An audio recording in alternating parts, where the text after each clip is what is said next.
frères et sœurs, on poursuit ce matin, on est bientôt à la fin de notre série de messages. Je dis bientôt, mais je pense que même déjà ce matin, je vais être obligé de décomposer un peu mon message pour pas être trop long dans ce que je vais apporter, pour ne pas trop empiéter ensuite sur l'Assemblée générale. On poursuit notre série de messages sur les épîtres pastorales. Et d'ici peut-être deux dimanches, trois dimanches, on aura terminé. Non, on avait commencé il y a quelques dimanches de cela à introduire l'épître à Tite. Et on avait vu entre autres le contexte, le but, les informations que la Bible nous donne sur Tite. Puis on avait médité sur les 4 premiers versets, c'est-à-dire les salutations de Paul.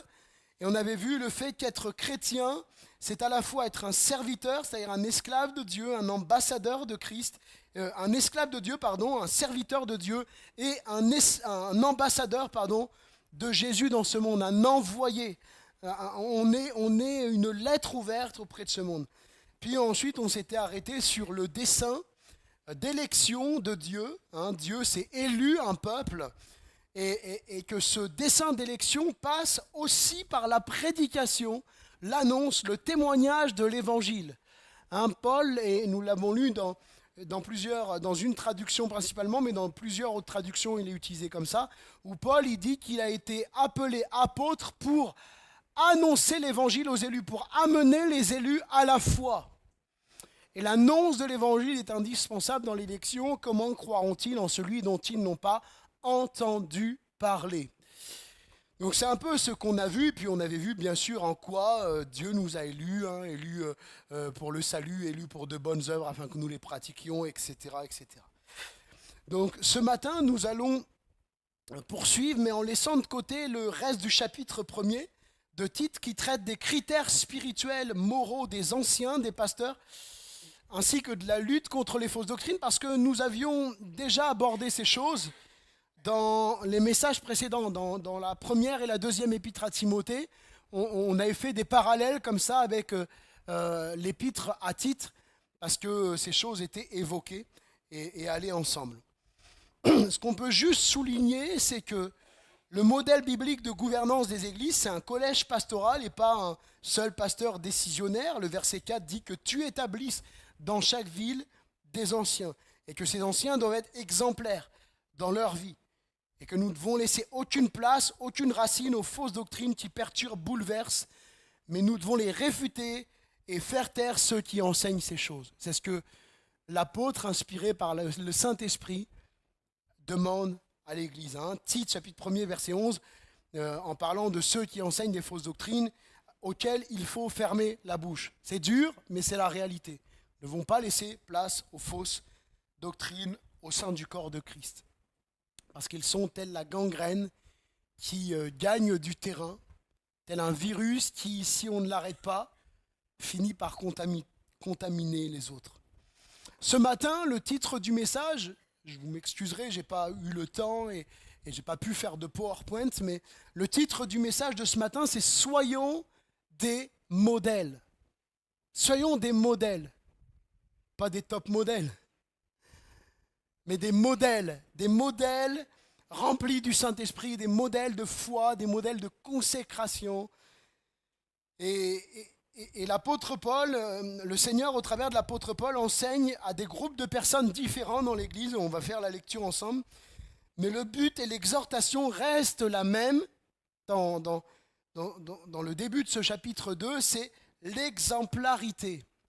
L'exemplarité. Donc on peut lire Tite chapitre 2. Tite chapitre 2 à partir du verset 1er. Tite 1 à partir du verset 1er. Tite 1, verset 1er. Tite 2, 1. Voilà. Pour toi, dis les choses qui sont conformes à la saine doctrine. Dis que les vieillards doivent être sobres, honnêtes, modérés, saints dans la foi, dans l'amour, dans la patience. Dis que les femmes âgées doivent aussi avoir l'extérieur qui convient à la sainteté, n'être ni médisantes, ni adonnées aux excès du vin, qu'elles doivent donner de bonnes instructions dans le but d'apprendre aux jeunes femmes à aimer leurs maris et leurs enfants, à être retenues chastes, occupées aux soins domestiques, bonnes, soumises à leur mari, afin que la parole de Dieu ne soit pas calomniée. Exhorte de même les jeunes gens à être modérés, te montrant toi-même à tous égards un modèle de bonnes œuvres et donnant un enseignement pur, digne, une parole saine, irréprochable, afin que l'adversaire soit confus, n'ayant aucun mal à dire de nous. Exhorte les serviteurs à être soumis à leur maître, à leur plaire en toutes choses, à n'être point contredisant, à ne rien dérober, mais à montrer toujours une parfaite fidélité, afin de faire honorer en tout la doctrine de Dieu, notre Sauveur. Amen. Gloire à Dieu. Donc on va voir ce matin, un premier point, c'est l'exemplarité des aînés. L'exemplarité des aînés. Il est écrit, les premiers qui sont mentionnés, ce sont les vieillards et les femmes âgées. C'est le même mot en grec qui est utilisé au masculin, presbytès, et au féminin, presbytis. De par leur vécu, leur expérience, ils doivent être des modèles de foi, d'amour au sein de l'Église. Les jeunes ont besoin de trouver dans l'Église des modèles, des piliers, des modèles à imiter, des modèles de foi, des modèles de persévérance, des modèles de consécration, des modèles de comportement.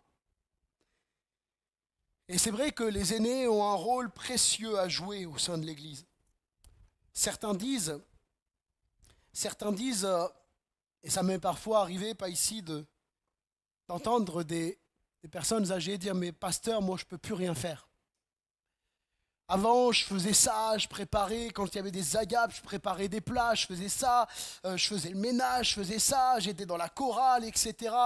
Je faisais plein de choses, mais je suis trop vieux, je suis trop vieille, je ne peux plus rien faire. » Et je me souviens notamment de cette sœur, je lui avais dit « Ah ouais, je comprends, c'est dur ma sœur, vous priez même plus du coup. Vous priez même plus, vous priez plus pour votre pasteur, priez plus pour votre église, je comprends, c'est dur. » Je me dis « Mais pourquoi vous dites ça ?» Je dis « Vous voyez ma sœur, vous faites encore une chose précieuse pour l'église. Vous intercédez pour l'église. Vous priez même pour ceux que vous ne connaissez pas, pour les âmes nouvelles qui viennent. Vous priez pour qu'il y ait des baptêmes. Vous priez pour qu'il y ait des conversions. Vous priez pour que votre pasteur dispense toujours la parole en toute fidélité pour vos anciens. Vous priez. Vous faites quelque chose de précieux et c'est un service pour la gloire de Dieu. Vous êtes toujours en service. Et puis quand quelqu'un vient vous visiter, un jeune aura envie de venir vous visiter. Quand il ressort encouragé de ces moments, avec le sourire sur le visage parce qu'il a été béni par cette sœur. Qui certes, cette sœur ou ce frère, qui certes, son corps est en train de lui dire qu'il ne veut pas le suivre, mais son âme est toujours là et marche avec Christ. Et quand quelqu'un vient visiter ces personnes, il est encouragé, il est béni. Et je crois effectivement que les anciens, quand je dis anciens, je parle ici, cette fois-ci, de personnes âgées dans la foi, personnes qui sont plus avancés que nous en âge et en conversion. Ils ont un ministère, un service précieux à jouer auprès de la jeune génération, auprès de l'Église en général. Et on a tous connu, je suppose, j'imagine, on a tous connu des bons modèles, des anciens, des anciennes qui nous ont profondément marqués par leur foi. Et puis des moins bons modèles, avouons-le. Déjà, on a dit, je pense qu'il y en a qui ont dû déjà le dire, si c'est ça vieillir, Seigneur, ta grâce. Mais on a aussi les bons modèles et on doit porter nos regards sur ces modèles-là. Que Dieu nous aide à être des modèles à la gloire de Dieu. Donc l'exemplarité des frères âgés. Au verset 2, dit que les vieillards doivent être sobres, honnêtes, modérés, saints dans la foi, saints dans la charité, saints dans la patience. Donc on va voir les termes, je vais voir si je n'ai pas le temps de tout voir, tant pis, je passerai un peu plus vite. Le mot sobre en grec désigne la notion d'être tempéré, d'être modéré, d'être abstinent au vin, soit totalement, soit à usage modéré. La sobriété dans tous les domaines est un marqueur important, un témoignage puissant. Et on peut se poser ces questions, suis-je sobre dans mon attitude face à l'alcool, par exemple? Est-ce que je me contente simplement d'un verre de temps en temps?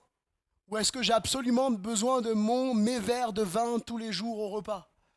Est-ce que je me contente simplement de... Est-ce que je m'arrête de boire dans un repas, par exemple si je suis dans un repas avec des amis ou quoi? Est-ce que je m'arrête simplement quand je commence à avoir la tête qui tourne? Ou est-ce que je me donne des limites? Je me dis, allez, un verre, deux verres, mais pas plus. Quelle est mon attitude? Est-ce que je suis sobre dans ce point-là? Et bien sûr, pas que dans ce point-là. Aussi bien cette sobriété à l'extérieur de chez moi qu'à l'intérieur de chez moi. Est-ce que mon épouse peut attester de ma sobriété? Est-ce que ton époux peut attester de ta sobriété, de ta tempérance, de ta modération? Suis-je modéré, sobre dans ma façon de m'habiller, ma façon de parler, ma façon de me comporter? Et même je crois que dans notre langage, je ne veux pas paraître moralisateur, vous comprenez bien. Mais quand j'entends, notamment parfois sur les réseaux, ça m'arrive d'aller sur TikTok et de regarder un peu des lives de chrétiens. Et quand j'entends, je ne dirais pas les mots en entier, mais qui peut sortir de nos bouches des mots tels que, qui finit par honnerie. Vous voyez de quoi je parle? Ce type de mots-là. Mais pour moi, ça ne peut pas sortir de la bouche d'un chrétien, ça. Un chrétien, il doit avoir un langage épuré. Et si vous regardez les définitions de ces mots, on s'aperçoit que ce sont des termes grossiers. Et la Bible dit qu'il ne sort de votre bouche aucune parole grossière. Et je crois que ça a tellement été banalisé. Nos politiques parlent comme ça. Ça fait même bien. Si vous ne dites pas de gros mots, vous êtes trop clean. Et si vous voulez être élu, il faut être comme le peuple. Donc le peuple dit des gros mots, il faut dire des gros mots. Mais nous ne sommes pas appelés à être comme le peuple.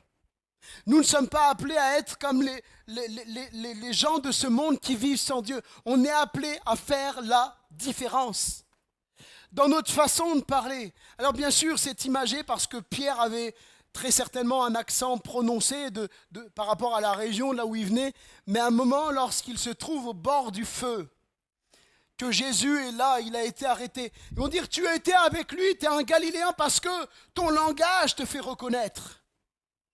Moi, cette parole, elle m'a souvent interpellé. Bien sûr, là, je la symbolise un peu parce qu'il faut la remettre dans le contexte. Très certainement, il avait un accent. En tout cas, il y avait quelque chose qui arrivait à le faire reconnaître comme étant un Galiléen. Et donc, ils l'ont associé directement à Jésus.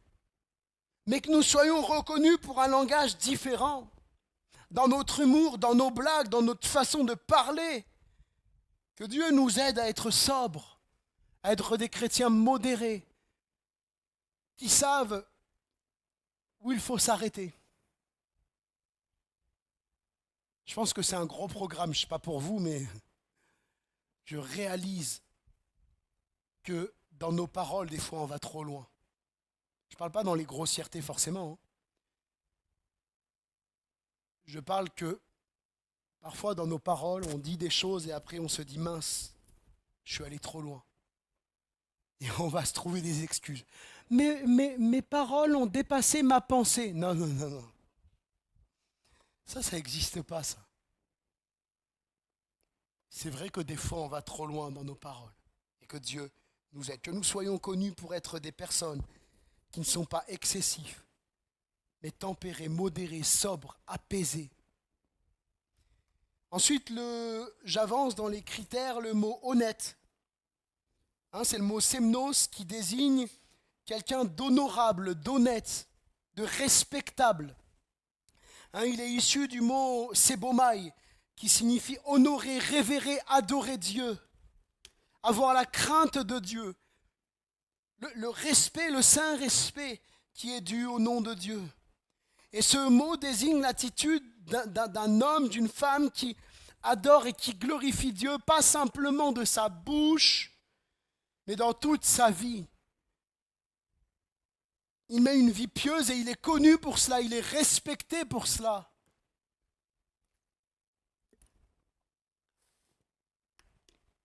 Que nous puissions chaque jour travailler à cela, à être davantage des modèles en honnêteté, aussi bien devant que derrière les autres. Je crois que Dieu a en horreur l'hypocrisie. Je le crois. Et je crois que parfois il vaut mieux dire une vérité qui fait mal pendant un temps, le dire avec les gants, avec les gants, une main de fer dans un gant de velours. Il vaut mieux parfois dire les choses même si ça blesse pendant un temps, plutôt que d'aller parler sur la personne avec hypocrisie. Il faut se dire les choses. Et vous savez, parce que ce n'est pas la première fois que je le dis, moi, si quelqu'un vient me voir en me disant « Pasteur, tu sais que cette sœur, elle fait ça », je vais dire « Est-ce que tu es allé la voir ?» Non, alors je ne veux pas savoir. Ne viens pas me voir. Si ton frère a péché, va et reprends-le. Ça, c'est l'honnêteté. S'il ne t'écoute pas, reviens. Viens avec une ou deux personnes. S'il n'écoute toujours pas, dis-le à l'église, etc., etc. Et je pense que l'honnêteté, c'est ça. Parce que vous savez, c'est pareil, des fois, on a mis les... Je crois que je l'ai déjà dit, mais en tout cas, dans d'autres messages, pas forcément ici, mais je l'ai déjà dit. Des fois, on a mis les pasteurs dans l'embarras. C'est pas ici, donc je le dis librement. Et ici, on va voir à quoi je fais référence. Un jour, on est dans un repas avec mon épouse, on est invité. Et puis on nous dit, qu'est-ce que tu en penses, toi, d'un chrétien qui fait ça? Et puis on nous cite quelque chose. Voilà, il est dans telle addiction, t'en penses quoi? Est-ce que c'est mal ou pas? Je dis, pas bien sûr. On ne peut pas vivre, la Bible dit que chacun est esclave de ce qui a triomphé de nous, donc on ne peut pas être comme ça. Je venais d'arriver, moi, j'étais encore stagiaire en formation pastorale, tout ça. Et puis je dis, bien sûr, on ne peut pas pratiquer ça. Et il me dit, mais alors, si je sais, qu'est-ce que je dois faire? Je dis, bah, tu dois le dire à ton pasteur. Mais moi, vous savez, ça faisait quelques années que j'étais entré en formation pastorale. Et je n'étais pas conscient de tout. Et deux, je ne me voyais peut-être pas encore comme un pasteur, vous voyez? Sauf que lui, il avait bien pigé le truc. Il me dit, bah voilà, tu es là, tu fais partie de l'équipe pastorale, voilà, je te le dis. Il me dit la chose. Mais il a rajouté une parole qu'il n'aurait pas dû dire. Parce que je dis, mais va voir la personne et dis-lui, ah non, je peux pas, elle va me faire la misère, elle a déjà tellement fait la misère, etc. Et il rajoute une parole. Il dit, par contre, je veux pas qu'on sache que c'est moi qui l'a dit.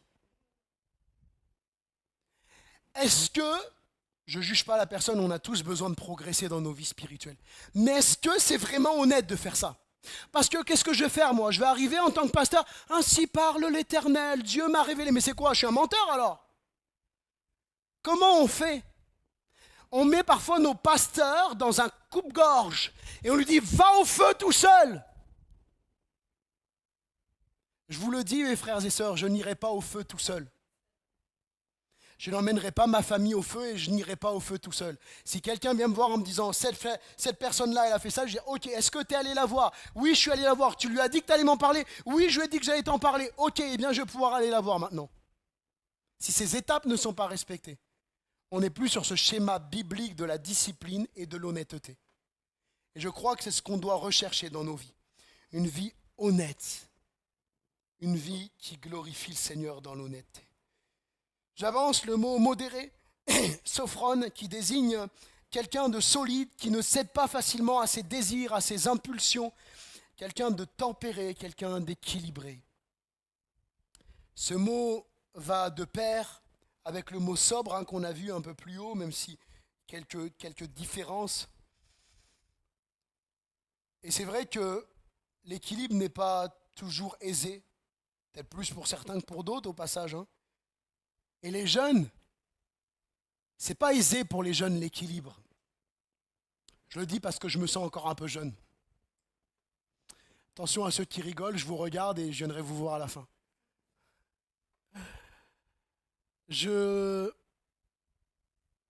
Pour les jeunes, c'est pas évident l'équilibre. Parce que la société veut nous pousser à des excès, parce qu'on est influençable, parce qu'on est encore en formation de notre caractère, de qui on est, etc. C'est pas évident. Et les jeunes ont besoin de trouver dans l'Église des modèles de frères et sœurs plus âgés qu'eux qu'ils considèrent comme des modèles, qui sont des personnes solides, des personnes équilibrées, qui ne se laissent pas emporter facilement, qui ne s'énervent pas facilement. Des frères et sœurs qui, même s'ils ne sont pas d'accord, par exemple avec une décision d'un conseil d'administration, ce n'est pas le cas ici, donc je le dis librement, merci Seigneur, ça va ici. Mais ils ne sont pas d'accord avec peut-être avec une décision du conseil et puis validée dans un vote d'église à la majorité, elle commence à crier, à s'énerver. On n'a pas besoin de voir ça dans l'église.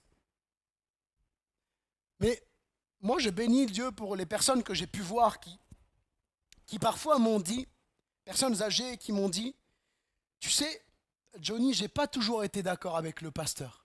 J'ai pas toujours été d'accord avec le conseil d'administration. Mais des fois, c'est moi qui se trompais.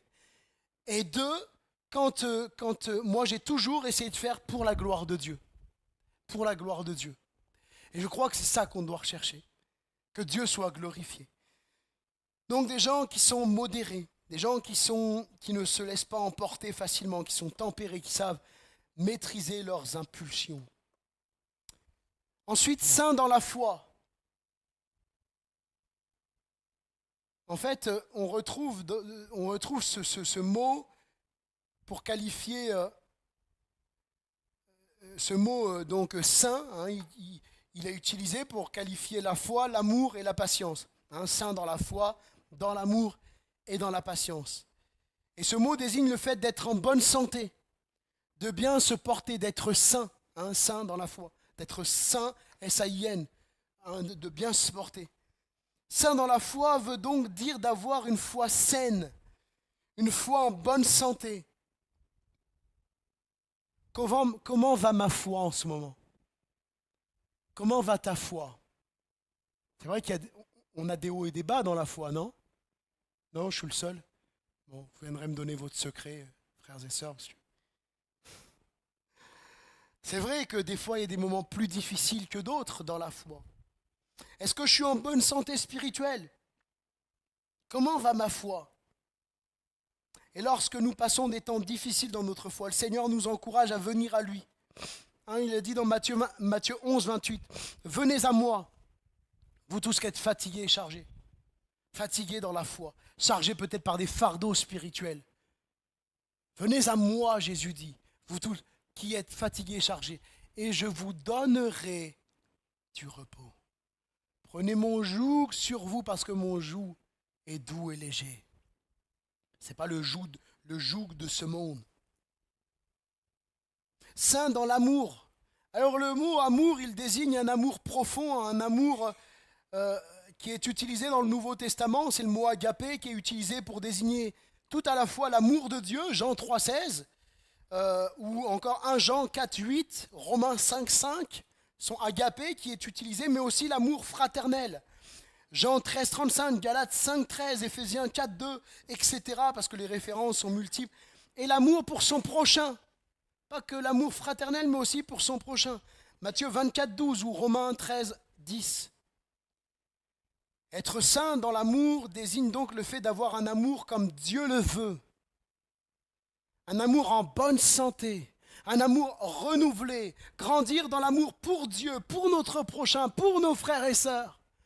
L'amour spirituel dont 1 Corinthiens 13 nous parle, qui ne soupçonne pas le mal, qui ne cherche pas son propre intérêt. Et c'est pareil, là, il y a un programme de toute une vie, qui espère tout, qui croit tout. Amour qui est patient. Ouh, Seigneur, ta grâce. Non? Oui? Non? Bon, ok. J'ai que des gens patients devant moi ce matin. Ah, c'est fort ça. Saint dans l'amour. Que Dieu nous aide à grandir dans cet amour. Et c'est à ça qu'on sera connu, Jésus dit. À l'amour que nous avons les uns pour les autres. C'est à ça que vous serez reconnus pour être mes disciples. À l'amour que vous aurez les uns pour les autres. Et on a besoin de la grâce de Dieu. Parce qu'on peut aimer d'une façon humaine. Mais l'amour humain, il est tellement changeant. L'amour humain fonctionne bien souvent par, entre guillemets, coup de foudre. Oh, c'est super, j'aime bien cette personne-là. Et puis, dès qu'elle va me faire un sale coup, le niveau de l'amour, il redescend à zéro. C'est vrai ou pas? L'amour humain, il est chancelant, il est variable. Toujours en train de changer. Je l'aime plus, je l'aime. Ce qu'on se disait avec Laetitia, des fois, souvent nos enfants, c'est ça. Je t'aime, moi non plus. Je t'aime plus, je t'aime plus, je t'aime plus. Mais c'est l'humain, ça. C'est l'humain. Mais qu'on puisse aimer comme Dieu aime, que Dieu nous remplisse davantage de son amour. Souvent, on pense être rempli, hein, on a besoin d'être rempli régulièrement du Saint-Esprit. Et pas de se dire, voilà, bon, j'ai eu un moment dans ma vie où j'ai été rempli, puis c'est suffisant. Non! Nous devons aspirer chaque jour à être davantage remplis du Saint-Esprit. Et quand je pense à rempli du Saint-Esprit, je ne pense pas simplement aux dons spirituels. C'est une chose. Mais je pense aussi et avant tout à être rempli du fruit de l'esprit. L'amour, la bonté, la foi, la patience, etc. On a besoin de ça. Alléluia. Saint dans la patience. Et le mot qui est utilisé, je regardais un peu l'étymologie, ça parle de persévérance. Et d'ailleurs, il est beaucoup traduit par persévérance. Par endurance, quelqu'un de constant. À beaucoup de reprises, ce mot est traduit par persévérance et Paul montre ici que les frères âgés, bien sûr ça vaut aussi pour les sœurs et pas que pour les âgés bien évidemment, doivent être des modèles de persévérance. Mais pourquoi Paul insiste bien sur les aînés? Parce que le fruit ne se voit pas simplement à un instant T, mais la vie chrétienne, ce n'est pas un sprint, c'est un marathon. C'est un marathon. C'est pas parce qu'à un moment une personne a pleuré sur sa chaise qu'elle a levé la main, Jésus, je te veux dans ma vie. Ça fait pas ça d'elle une chrétienne, hein, ou un chrétien. Mais nous voyons un véritable chrétien dans le temps. Le fruit qui est porté. Que Dieu nous aide, amen. Que Dieu nous aide. Saint dans la patience, la persévérance, des modèles de persévérance, des personnes qui tiennent ferme contre vents et marées. Ils persévèrent dans la foi, ils persévèrent à vivre une vie d'église fidèle malgré les blessures qu'ils ont pu subir dans l'église. Parce qu'on a pu être blessé, déçu des frères et sœurs, déçu de l'église, blessé par l'église. Qui peut dire qu'il n'a jamais été blessé, mais qui peut dire aussi qu'il n'a jamais blessé?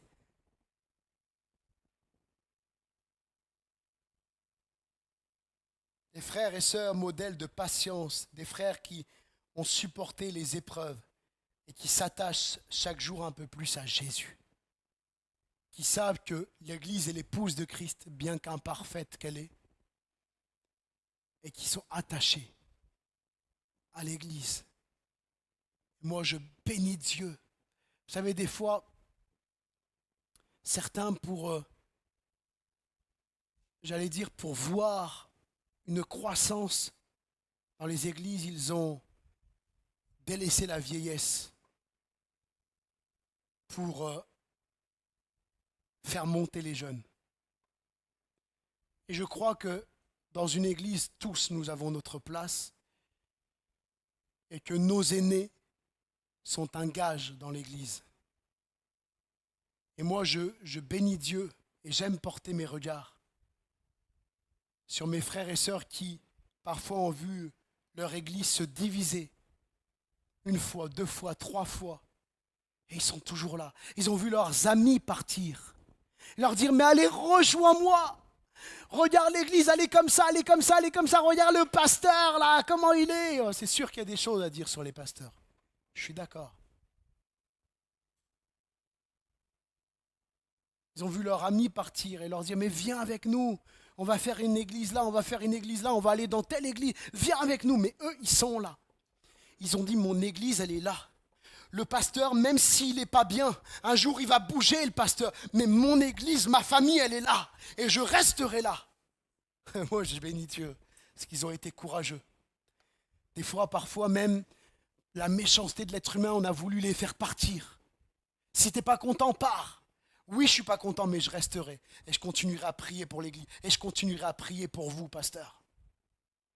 Alléluia. Ce sont des modèles à imiter dans la persévérance. L'exemplarité, maintenant on avance, l'exemplarité des sœurs âgées. À partir du verset 3, dit que les femmes âgées doivent aussi avoir l'extérieur qui convient à la sainteté, etc. etc. On va reprendre un peu les termes.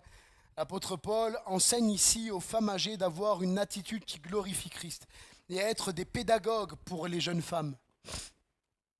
C'est la seule exception de mémoire. Excusez-moi si des personnes pensent différemment. Mais ce qui m'importe, c'est pas ce que je pense, c'est ce que la Bible pense. C'est la seule exception que la Bible et que l'apôtre semble donner à l'enseignement des femmes, que les femmes puissent enseigner. C'est la seule exception qu'on trouve dans les Écritures. La seule exception que l'Écriture donne concernant l'enseignement des femmes dans l'Église, je vous renvoie au message que nous avons ensemble partagé sur 1 Timothée 2, où nous avons vu que Dieu n'autorise pas dans toute la Bible que le pastorat et l'enseignement de l'Église soient accessibles à nos sœurs. C'est biblique, à part quelques... Il y a eu effectivement dans l'expérience et dans quelques exemples bibliques d'exception, mais l'exception ne vient pas confirmer, ne vient pas faire une règle, ne vient pas remplacer une règle par laquelle Dieu a voulu que nous soyons liés. C'est Jean Calvin qui disait ça. Cependant, Paul montre ici le rôle important que les femmes âgées dans la foi doivent avoir auprès des jeunes femmes. En effet, le mot qui est traduit par donner de bonnes instructions, c'est kalodidaskalos. Alors, il est utilisé une fois dans tout le Nouveau Testament, mais il est composé de deux mots qui sont utilisés à nombreuses reprises dans le Nouveau Testament, c'est-à-dire kalos, qui veut dire bien, bon, et didaskalos, qui désigne un professeur, un enseignant, qui vient lui-même du verbe didasko, qui signifie enseigner. Ainsi, kalodidaskalos signifie enseigner ce qui est bon, ou enseigner de bonnes choses. Ainsi, les femmes âgées doivent avoir un rôle pédagogique. Ça ne veut pas dire que toutes les femmes âgées doivent le faire, mais en tout cas, elles doivent déjà au moins toutes avoir un rôle pédagogique dans leur comportement, dans leur caractère, dans leur vie tout entière. Mais certaines vont avoir un rôle pédagogique auprès des jeunes femmes, aussi bien par leur comportement que par cette capacité d'enseigner les jeunes femmes sur le fondement biblique. Et voici ce qu'elles doivent apporter au travers de leur attitude et de leur enseignement. Avoir une apparence conforme à la foi, l'extérieur qui convient à la sainteté. Cette expression désigne une apparence convenable, une apparence consacrée à Dieu, une apparence qui impose le respect. Bien sûr, l'Écriture ne normalise pas comment nous devons nous vêtir. Mais ce qu'elle nous demande, c'est d'avoir de la décence. Une femme ressemble à une femme et un homme ressemble à un homme. C'est ce que l'Écriture nous laisse, d'avoir de la décence, de la pudeur. 1 Timothée chapitre 2, versets 9 à 10, 1 Pierre chapitre 3, versets 3 à 4 nous parle de la pudeur, de la décence. Que nous ne soyons pas dans notre attitude une occasion de chute. Alors ça vaut pour les sœurs, mais ça vaut aussi pour les frères. Une occasion de chute. Romains 14, 13, 1 Corinthiens 8, 9. Et de ne pas se conformer à la mentalité irrégénérée du siècle présent. Romains 12, versets 1 à 2. Ce qui va nous amener, je ne sais pas vous, comme je parle pour moi, mais ce qui va m'amener à passer peut-être un peu plus de temps dans les magasins quand je dois acheter un vêtement.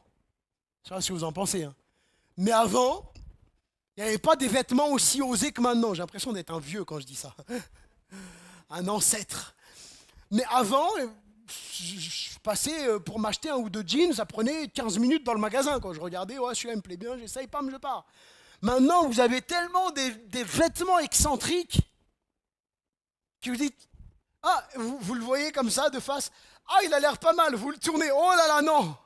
Et vous refermez. Oui, parce que ce qu'on cherche, c'est pas ce vêtement, il me plaît, mais est-ce que ce vêtement peut être une occasion de chute, porter des regards malsains, etc., etc. C'est important, hein. C'est vraiment important. On n'en parle peut-être pas assez, mais je crois vraiment que c'est très important d'avoir une apparence qui soit conforme à la foi. Et de ne pas nous laisser imprégner par la mentalité irrégénérée de ceux qui ne connaissent pas Dieu. On doit faire la différence, même dans notre vêtement.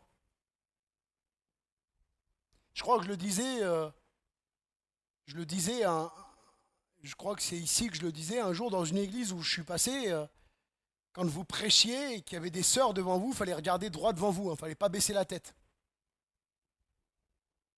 Je vous le dis, hein. Ou que vous vous asseyez derrière un frère et que, c'est bien ici, les trous sur les chaises, ils sont en haut. Et que le trou, il était en bas, puis que le frère avec son jean taille basse, on voyait tout. Excusez-moi d'être cru, hein. Mais il y a des frères, on disait, excusez-moi, hop, on mettait la veste juste devant la chaise, là, pour pas voir ce qu'il ne faut pas voir. Une apparence conforme à notre foi, sobre, modérée, qui ne choque pas, qui n'est pas dans l'extravagance. Être non médisante, le mot qui est utilisé, c'est pareil, on l'avait déjà vu, c'est le mot diabolos qui est aussi traduit par diable. Ce mot désigne le fait de calomnier, d'accuser faussement. Et le diable, il est appelé l'accusateur des frères dans Apocalypse 12:10. Chaque fois qu'une personne accuse une autre faussement, qu'elle calomnie dans le but de répandre des bruits, de nuire, alors cette personne fait le jeu du diable.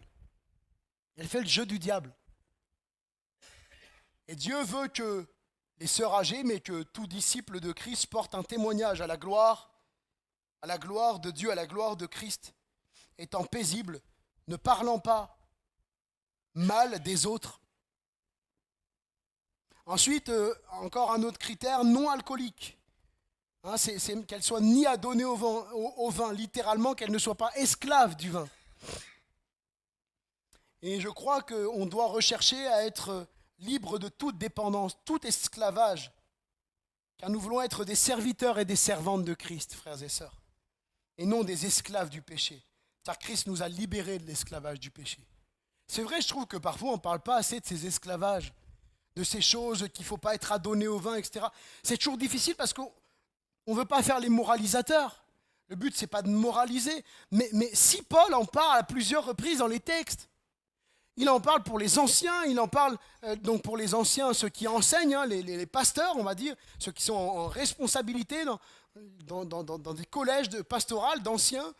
Il est parlé pour les frères âgés, il est parlé pour les sœurs âgées, il est parlé pour les jeunes.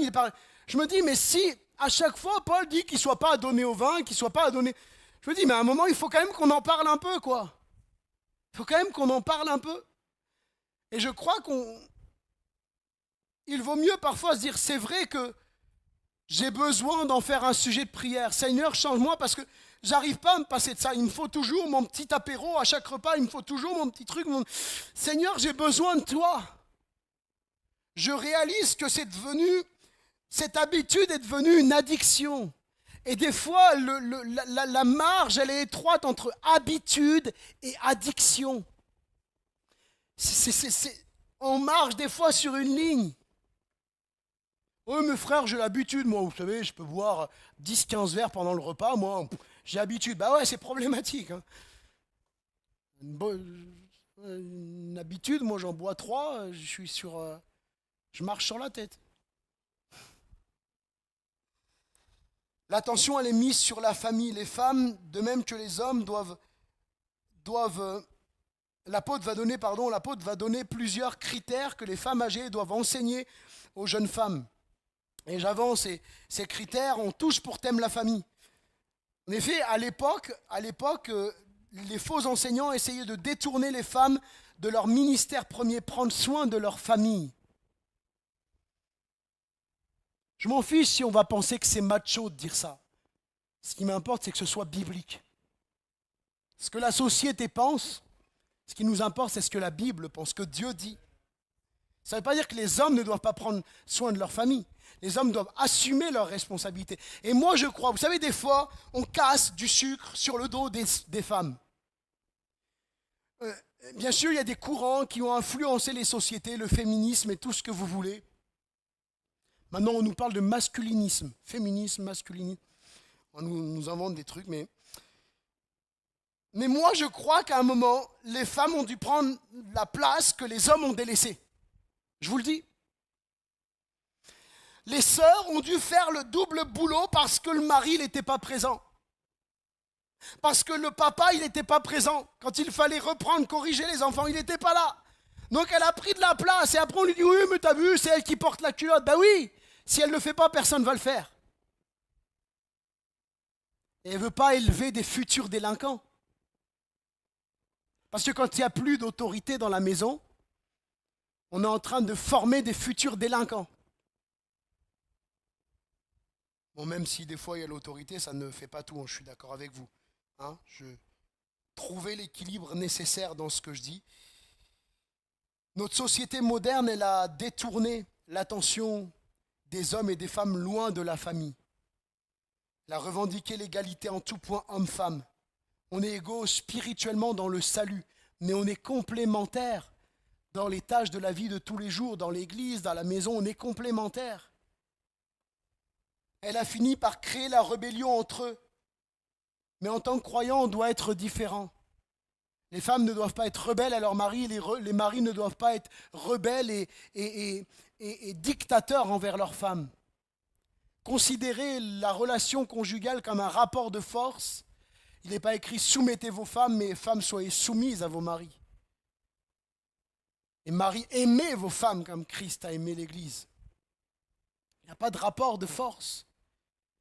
Je ne sais pas si je faisais un sondage dans les couples, je suis sûr que certains diraient, mais je n'ai pas l'impression que ma femme est plus soumise que ça, ou que ce soit, il y a un équilibre qui fait que ça, on n'est pas en train de se, voilà, il n'y a pas d'écrasement. Dieu, au travers de la plume de l'apôtre Paul, veut que les croyantes soient des femmes qui aiment leur famille, qui soient retenues, c'est-à-dire modérées, tempérées, chastes, littéralement qu'elles soient pures, dignes de respect. L'apôtre insiste sur le soin que les épouses doivent avoir envers leur foyer, leurs enfants, leurs maris. Il rappelle ce qu'il a enseigné aux Éphésiens, chapitre 5, verset 22, à savoir que les femmes doivent être soumises à leur mari, sachant que les maris ont aussi un devoir, une haute responsabilité d'aimer leur épouse. C'est tout ? Non. Non, non, d'aimer leur épouse comme Christ a aimé l'Église. Non, c'est pas tout, c'est pas juste aimer, c'est d'aimer comme Jésus a aimé. Donc c'est un effort continuel jusqu'à la fin. L'apôtre explique, je me prêche à moi-même, ma femme elle me le rappellera quand il faudra. L'apôtre explique en quoi cela est important d'être exemplaire, afin que le nom de Dieu ne soit pas blasphémé, que la parole de Dieu ne soit pas blasphémée, c'est-à-dire ne soit pas moquée, qu'on ne se moque pas de Dieu en disant « Regardez là, ces croyantes, là, ces croyants, regardez leur attitude ». J'avance, l'exemplarité des jeunes exhorte de même les jeunes à être modérés. Puis il ne donne pas trop plus de critères, même si tous les autres vont de soi, te montrant toi-même à tous égards un modèle de bonnes œuvres. Il est bien évident que les autres critères s'appliquent aussi, mais cependant, Dieu met en avant peut-être la modération parce qu'il sait que c'est une difficulté inhérente à la jeunesse. Les jeunes peut-être ont plus de mal que les aînés à être modérés. Il exhorte les jeunes à être modérés, à savoir se contrôler, à être sobres, à ne pas sombrer rapidement dans leurs désirs et leurs tentations, mais de résister à la tentation. Il est conscient que la jeunesse a ses défis. Est-ce qu'on en est conscient ? Les tentations sont nombreuses et Paul dira à Timothée de fuir les passions de la jeunesse. Cela doit être une volonté de fuir activement les passions de la jeunesse, de résister aux tentations, aux désirs impulsifs, à l'orgueil, à la rébellion, qui sont peut-être un peu plus propres, qui collent peut-être un peu plus à la jeunesse. L'orgueil de croire qu'on sait tout, on a tout vu, on connaît tout.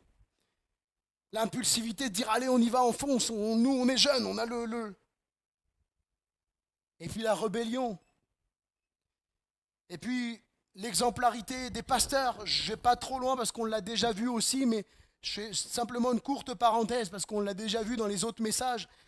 Les enseignants, les pasteurs, les anciens doivent être également des exemples, des modèles de par leurs bonnes œuvres. Leur enseignement biblique doit être mis en pratique. Ils doivent être irréprochables. D'ailleurs, la Bible dit que ceux qui enseignent seront jugés plus sévèrement. Jacques chapitre 3, verset 1er. Hein, il lui dit à titre, te montrant toi-même à tous égards. Tu dois dire aux femmes âgées, tu dois dire aux frères âgés, mais toi-même tu dois être un exemple à tous égards. Et donnant un enseignement pur, digne, une parole saine, irréprochable. Et puis, l'exemplarité du croyant dans le travail. Hein, il est dit, exhorte les serviteurs à être soumis à leur maître, à leur plaire en toutes choses, à ne pas être contredisant, à ne rien dérober, mais à toujours montrer une parfaite fidélité. L'image du serviteur et du maître est un enseignement pour nous aujourd'hui dans l'attitude à avoir dans notre travail à l'égard de nos patrons ou le patron à l'égard de ses ouvriers. Ça marche aussi.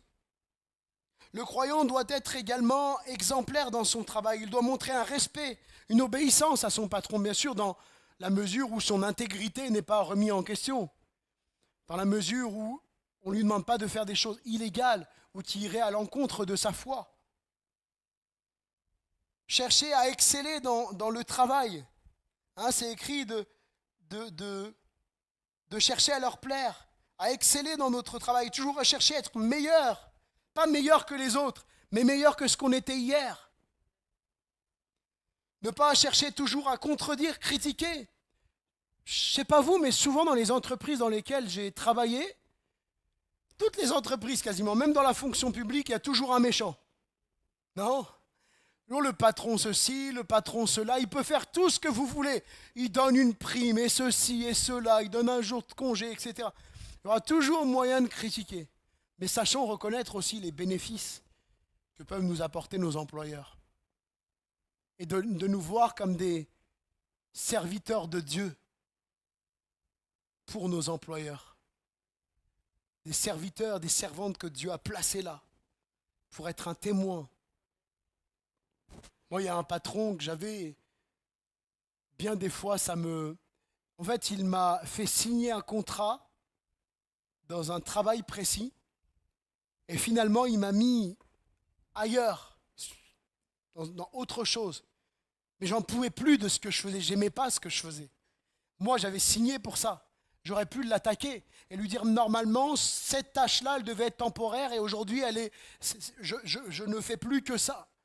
J'aurais pu l'attaquer. J'ai pris sur moi. J'avoue que ça a été dur des fois. Je râlais intérieurement, je murmurais contre lui. Mais vous voyez, il y a des fois, notamment une fois, je venais d'arriver, ça faisait 6 mois, même pas 6 mois que j'étais... Normalement, j'aurais pas dû avoir mes vacances de Noël, ça aurait dû être mes collègues qui auraient dû les avoir. Je suis arrivé, je suis allé voir mon patron, et je lui ai dit, excusez-moi, je vais me fiancer. Je vais me fiancer là en décembre, sur la période de Noël, et j'aurais bien avoir aimé mes congés, j'aurais bien avoir voulu pouvoir avoir mes congés. Il m'a dit, pas de souci, je te les donne. Bon, ça a fait râler les autres, hein, mais... Vous voyez, pour toutes ces choses, et sa bienveillance aussi de plusieurs façons. Même si je vous avoue qu'aujourd'hui encore, je le dis, je n'aimais pas ce que je faisais. J'ai fait un travail pendant presque 2 ans, je n'aimais pas. Mais je bénis Dieu parce qu'il m'avait placé là, malgré que je n'aimais pas. Pas toujours facile, hein. On le dit après, mais quand on est dedans, c'est pas toujours évident, n'est-ce pas ? Il doit être obéissant à son patron, chercher à exceller dans son travail, ne pas chercher à contredire, critiquer, ne pas dérober. Au contraire, il doit être fidèle. Il ne prend pas à l'entreprise. S'il peut donner, il donne.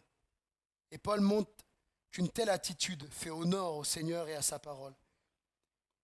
Je conclus par Philippiens chapitre 3, verset 17. On prie le Seigneur. Philippiens chapitre 3, verset 17.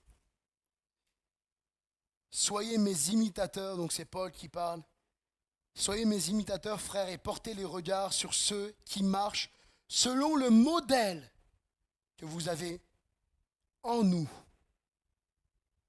Que Dieu nous donne d'être les imitateurs de Christ et que Dieu nous donne d'être ces modèles à imiter. Que Dieu nous aide.